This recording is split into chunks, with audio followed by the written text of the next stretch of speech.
Okay, another quick and easy fix here. This is a brand new Nissan Sentra with only 3,000 miles on it. And the complaint was a rattling noise. It literally sounded like a mechanical engine failure at idle. It was pretty weird and had me stumped for a little while until I found this out and realized how simple it actually was. So if I put it in reverse, you won't hear anything. But if you put it in drive, you get a nice rattling noise.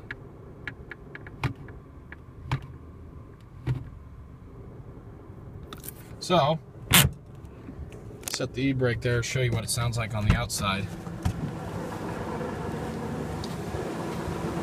I thought it was like a water pump bearing or something.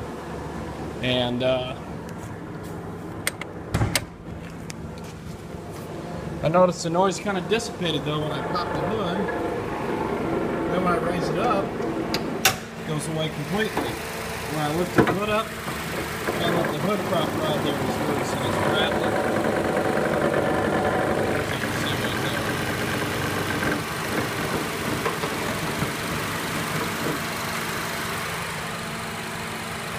So, simple fix for this. Put it back in the little clip.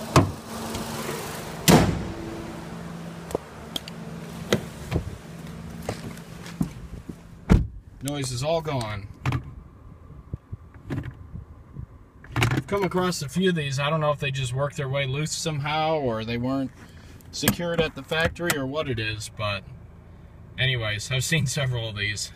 Just goes to show you how even the slightest little rattle or loose part in or around the engine can make the biggest noise. I mean, we could hear this car across the parking lot. It was so loud.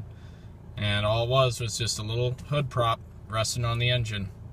A lot of times your vibration noises and everything can also be found by stuff rattling against the firewall. That's another common issue. But anyway, it just goes to show you how a little piece like that, loose, rattling against the engine, can make a lot of noise. Anyways, hope you found that interesting.